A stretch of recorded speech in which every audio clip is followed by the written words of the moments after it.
तो चलिए कहानी शुरू करते हैं। इस कहानी की शुरुआत होती है वर्टिकल सेल्फ मैनेजमेंट सेंटर नाम की एक जेल से, जहां पर गोरेंग नाम का आदमी इस जेल में कैद था। और जैसे ही उसकी आंख खुली उसने देखा कि वह 48 नंबर कमरे में कैद है। वहां पर बिस्तर और सिंक के अलावा और कुछ नहीं था। और अजीब बात तो ये थी कि कमरे के बीचों बीच एक छेद था। उसी कमरे में लियो नाम का एक कैदी भी था, जिसने बताया यहाँ हजारों मंजिलें हैं और हर मंजिल पर सिर्फ 2 कैदी हैं। हर रोज इस छेद से खाना नीचे आता है और कैदियों के पास खाना खाने के लिए सिर्फ 2 मिनट होते हैं। 2 मिनट के बाद ये खाना अगली मंजिल पर जाता है। हर महीने की आखिरी तारीख को कैदियों को अलग मंजिल पर भेजा जाता है। जब गोरेंग के कमरे में पहली बार खाने का टेबल आया तो उसने उस खाने में से कुछ भी नहीं खाया, क्योंकि उसने नीचे वाली मंजिलों के लोगों के लिए खाना छोड़ना सही समझा। वहीं पर लियो ने फटाफट खाना टूसा और बचे हुए खाने पर थूक दिया, क्योंकि उसे पता था कि ऊपर की मंजिल के लोग भी यही करते हैं। फिर गोरेंग ने अपने लिए एक सेब रख लिया और तभी टेबल के नीचे जाते ही कमरे में गर्मी बढ़ने लगी। एक्चुअल में खाने को अपने पास रखना इस जेल में मना था, इसीलिए गोरेंग को ये सेब फेंकना होगा, वरना वो यहीं जलकर मर जाएगा। उसी वक्त गोरेंग को वह इंटरव्यू याद आया जो उसने यहाँ पर आने से पहले दिया था। उसने एक कॉन्ट्रैक्ट साइन किया था जिसके मुताबिक वो अपनी मर्जी से यहाँ से बाहर नहीं निकल सकता। हर कैदी को जेल में कोई एक चीज लेकर जाने की इजाजत थी और गोरेंग अपनी फेवरेट बुक अपने साथ लाया था। गोरेंग यहाँ अपनी मर्जी से आया था और उसे 6 महीने पूरे होते ही उसे इस जेल में रहने के लिए काफी ज्यादा पैसे मिलेंगे। अगले दिन गोरेंग ने एक बार फिर से कुछ नहीं खाया। उसने लियो से उसकी हिस्ट्री के बारे में पूछा तो लियो ने बताया एक दिन उसने टीवी पर एक अनोखे चाकू की एड देखी और उसे उसी वक्त खरीद भी लिया था, और कुछ ही दिनों में कंपनी ने उससे भी अच्छा चाकू निकाल दिया। इस बात से लियो को इतना गुस्सा आया कि उसने टीवी उठाकर खिड़की से बाहर फेंक दिया, जो एक राह चलते आदमी पर गिरा और उसकी उसी वक्त मौके पर ही मौत हो गई। इसके बाद लियो को यहाँ लाया गया और वो यहाँ पर 132वीं मंजिल तक भी रह चुका है। और लियो ने कहा कि यहाँ पर और भी मंजिलें हैं। नीचे वाली मंजिलों के कैदी अक्सर भूखे रह जाते हैं क्योंकि वहाँ तक खाना पहुँचता ही नहीं है। अब गोरेंग ने सोचा कि अगर सब बराबर खाना खाएं तो नीचे के कैदियों तक भी खाना पहुँच सकता है। इसके लिए गोरेंग ने नीचे वाली मंजिलों के लोगों से बात की, पर किसी ने उसकी बात नहीं सुनी। फिर लियो ने नीचे वाली मंजिल में पेशाब करके अपना चाकू दिखाया, जो कि वो जेल में वो साथ ही लाया था। अगले दिन जब टेबल आई तो गोरेंग ने खाना खाया, पर अचानक ऊपर की मंजिल से एक आदमी नीचे की ओर आ गिरा। लियो ने कहा कि ऐसा अक्सर होता रहता है, लेकिन कोई कुछ नहीं कर सकता,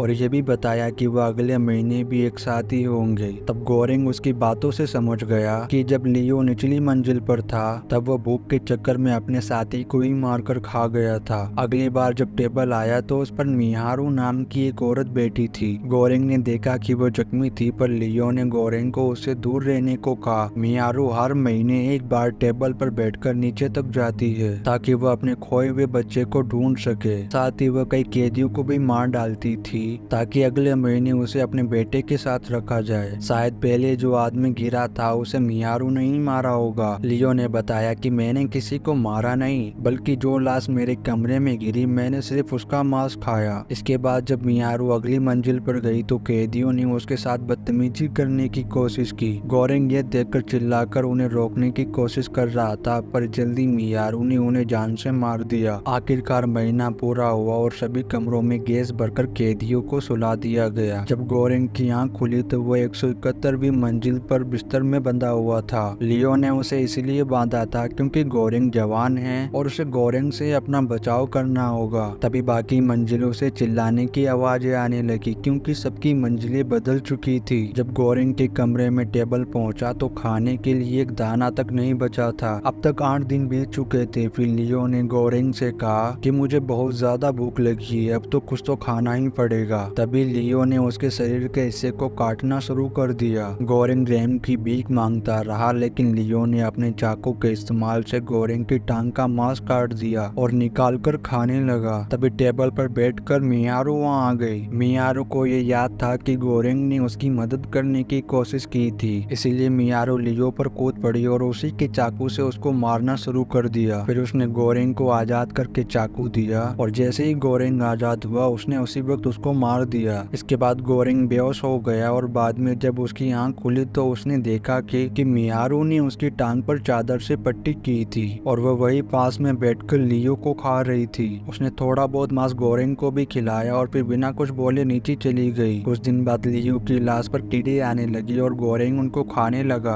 और धीरे धीरे इसी के चलते गोरेंग की दिमागी हालत बिगड़ने लगी और उसे लियो का भूत भी दिखने लगा। आखिर में ये महीना खत्म हुआ और कमरे में गैस फैल गई। अब गोरेंग की जब आंख खुली तो उसने देखा कि एक कुत्ता उसे चाट रहा था। गोरेंग ने वहीं इस लड़की को देखा और गोरेंग को अब इस इमो नाम की लड़की के साथ रहना होगा। इमो वही लड़की थी जिसने इसका इंटरव्यू लिया था। वो अपने साथ अपना कुत्ता भी लाई थी और वो अब दोनों 33वीं मंजिल पर थे। ये लड़की थोड़ी संकी हुई थी और यहाँ पर अपनी मर्जी से आई थी। उसके मुताबिक यहाँ पर 200 मंजिलें थी, पर गोरेंग ने कहा कि यहाँ हो सकती है, लेकिन खाना तो सालों के पास 50 के लिए भी नहीं है। तभी इस बात पर इमो ने कहा कि सब अगर अपनी जरूरत के हिसाब से खाए तो सबका पेट भर जाएगा, लेकिन इसके लिए सभी कैदियों को एकजुट होना होगा। लेकिन गोरेंग ने कहा कि ऐसा कभी नहीं होने वाला। जब खाना आया तो इमो ने खुद और अपने कुत्ते को सिर्फ जरूरत के हिसाब से खिलाया और उसने 2 लोगों के लिए प्लेट भी तैयार की। और जब खाना नीचे पहुंचा तो उसने नीचे वाले कैदियों से कहा कि खाना उसकी बनाई हुई प्लेट में से खाए और साथ ही कहा कि अगले कैदियों के लिए भी प्लेट बना देना। और जाहिर सी बात थी कि उसकी किसी ने नहीं सुनी।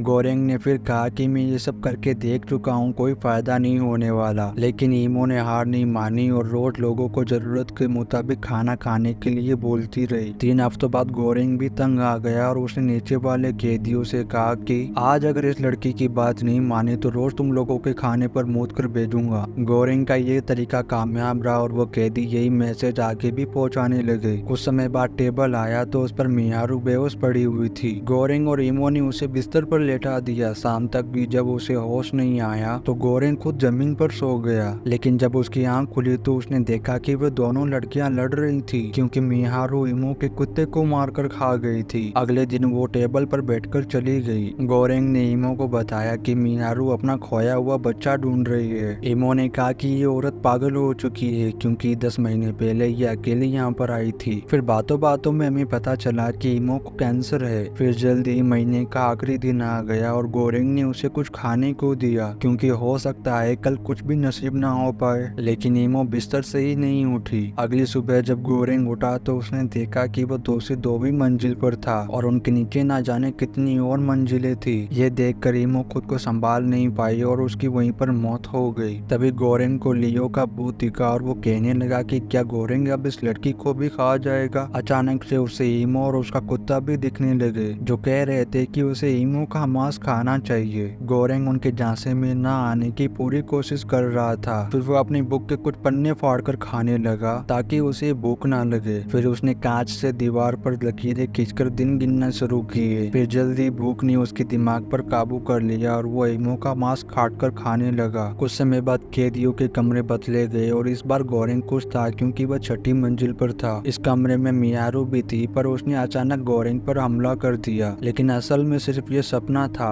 असल में गोरेंग के कमरे में एक ब्रूनो नाम का एक आदमी था, जो अपने साथ एक रस्सी लाया था और वो ये सोचकर खुश हो रहा था कि रस्सी की मदद से वह बिल्डिंग की टॉप तक पहुंच जाएगा। जब उसने 5वीं मंजिल के लोगों से मदद मांगी तो उन्होंने ब्रूनो की रस्सी पकड़ ली। फिर जब ब्रूनो ऊपर चढ़ रहा था तो ऊपर से एक कैदी ने ब्रूनो के मुंह पर कुछ गंदी चीज फेंक दी। अचानक ही ब्रूनो नीचे गिर पड़ा और गोरेंग ने लास्ट मोमेंट पर उसकी जान बचा ली। इस सब के चक्कर में रस्सी भी नीचे गिर गई। कुछ समय बाद गोरेंग को लियो और इमो के भूत फिर से दिखाई देने लगे। लियो ने कहा कि तुम्हें अब हिम्मत रखनी होगी, क्योंकि सिर्फ अब 1 ही महीना बाकी है। और इमो ने उसे याद दिलाया कि कुछ भी अचानक नहीं बदलता। ये सब सुनकर गोरेंग जोश में आ गया और ब्रूनो के साथ मिलकर एक प्लेन बनाने की कोशिश करने लगा। और फिर प्लेन के मुताबिक वो कोई भी हथियार लेकर खाने की टेबल पर कूदेंगे और नीचे जाकर सबको उतना ही खाना देंगे जिससे हर एक कैदी का पेट भर सके। गोरेंग ने टेबल की स्पीड से अंदाजा लगाया कि यहाँ पर 250 मंजिलें तो होंगी। ब्रूनो भी उसके साथ जुड़ गया और उन्होंने बेड तोड़कर लोहे के हथियार बनाए। फिर वो टेबल पर कूदे और 7वीं मंजिल पर पहुंचे। गोरेंग ने कहा कि इन कैदियों को तो कुछ भी नहीं मिलना चाहिए, क्योंकि इन्होंने कल ही तो खाया था और कल फिर से भी खाएंगे। इसीलिए उन्हें 50वीं मंजिल से खाना बांटना शुरू करना होगा। धीरे धीरे वो नीचे बढ़ते रहे और किसी ने खाने को छुआ तक नहीं। कुछ मंजिलों बाद ब्रूनो को ब्रैम बैंग नाम का एक बूढ़ा आदमी मिला, जिसकी वह बहुत इज्जत करता था। उसने कहा कि तुम दोनों बहुत अच्छा काम कर रहे हो, लेकिन आखिरी मंजिल के लोगों को खिलाओगे क्या? तब ब्रूनो और गोरेंग ने पेनाकोटा नाम की एक लजीज चीज को चुना और सोचा कि अगर ये चीज आखिरी मंजिल तक पहुंच गई तो हमारी मेहनत पर बहुत अच्छा असर पड़ेगा। इसी तरह उन्होंने अपना मिशन कंटिन्यू रखा और पेनाकोटा की रखवाली करते हुए आगे बढ़ने लगे। जब वह 50वीं मंजिल पर पहुंचे तो उन्होंने बराबर हिस्से में खाना देना शुरू कर दिया और सभी लोग इस पर काफी खुश हुए। जब वह 97th फ्लोर पर आए तो उन्हें एक बूढ़ा बीमार आदमी मिला। गोरेंग ने उस बूढ़े आदमी को थोड़ा सूप पिलाया। अगली मंजिल पर सिर्फ एक लाश थी और गोरेंग तुरंत समझ गया कि ये मियारू का कमरा है। टेबल वहाँ पर रुका ही नहीं क्योंकि वहाँ पर कोई जिंदा कैदी नहीं था। फिर तभी गोरेंग समझ गया कि उसका हिसाब गलत है और यहाँ 250 से भी कई ज्यादा मंजिलें होंगी। फिर उन्होंने अगली मंजिल पर देखा कि दो आदमी मियारू पर हमला कर रहे थे। एक के हाथ में तलवार थी और दूसरा काफी अट्टा कट्टा था। जब गोरेंग और ब्रूनो उसे बचाने कूदे तो उनके लिए लड़ना बहुत मुश्किल था। ब्रूनो ने पहले आदमी को मारा और फिर गोरेंग के साथ मिलकर पहलवान का खात्मा किया, लेकिन अब बहुत देर हो चुकी थी क्योंकि मियारू पहले ही मारी गई थी। गोरेंग उसको देखकर रोने लगा पर ब्रूनो ने उसे टेबल पर खींच लिया। इसके बाद वो हर मंजिल पर बराबर खाना बांटते रहे, लेकिन ज्यादातर कई मंजिलों पर सिर्फ मरे हुए कैदियों की लाशें मिली। आखिर में टेबल 333वीं मंजिल पर आकर रुक गया और उन्हें लगा कि यही आखिरी मंजिल है। पहले तो उन्हें लग रहा था कि यहाँ कोई नहीं रहता, पर असल में कोई बिस्तर के नीचे छुपा हुआ था। ये कोई और नहीं बल्कि मूरो था। दरअसल वो ही मियारू का खोया हुआ बच्चा था। ब्रूनो और गोरेंग उस लड़के की ओर बढ़े और जैसे ही वो टेबल से हटे तो वो फिर से नीचे जाने लगा। तब गोरेंग ने ब्रूनो से कहा कि पेनाकोटा को जल्दी से छेद में फेंक दे, और ब्रूनो ने ऐसा करने से मना कर दिया। हालांकि इन लोगों ने खाना चुराया था, फिर भी कमरा गर्म या ठंडा नहीं हुआ। आखिर में काफी हिचकिचाहट के बाद ब्रूनो ने मोरो को खाना दिया। फिर वो तीनों इसी मंजिल पर रुक गए और अब गोरेंग को लियो और ईमो और अब मियारू का भूत भी मिलकर सताने लगे। अचानक ब्रूनो भी इन भूतों के साथ मिल गया और कहने लगा कि ये बच्चा एक संदेश है। तभी गोरेंग उठा। उसने देखा कि ज्यादा खून बहने की वजह से ब्रूनो की मौत हो गई थी। फिर जब अगली बार टेबल आया तो गोरेंग मोरो के साथ उस पर चढ़ गया और इसी तरह चलते चलते वो आखिरी मंजिल तक पहुंच गए, जहाँ अंधेरे के अलावा और कुछ नहीं था। आखिरकार गोरेंग को लियो दिखा जो कह रहा था कि तुम टेबल से उतर जाओ क्योंकि तुम संदेश का हिस्सा नहीं हो। और आखिर में वो दोनों मिलकर टेबल को देखने लगे जो मोरो के साथ फिर से ऊपर जा रहा था। उन्होंने उम्मीद की कि मोरो को देखकर शायद ऊपर वाले कैदी नीचे की हालत समझ सकेंगे और हो सकता है कि एक दिन ऐसा आए कि सभी कैदी एक दूसरे के बारे में सोचते हुए मिल बांटकर खाने लगे। फिर आखिर में मोरो को देखकर सारे कैदियों को समझ आ जाता है और वो सब एक दूसरे के साथ खाना मिल बांटकर खाने लगते हैं। और इसी के साथ ये कहानी यही खत्म हो जाती है। और वीडियो कैसा लगा आप कमेंट करके लाजमी बताएं। आप चैनल पर नए हो तो सब्सक्राइब लाजमी करें और आप चैनल को like comment and share subscribe लाजमी करें। मिलते हैं नेक्स्ट वीडियो।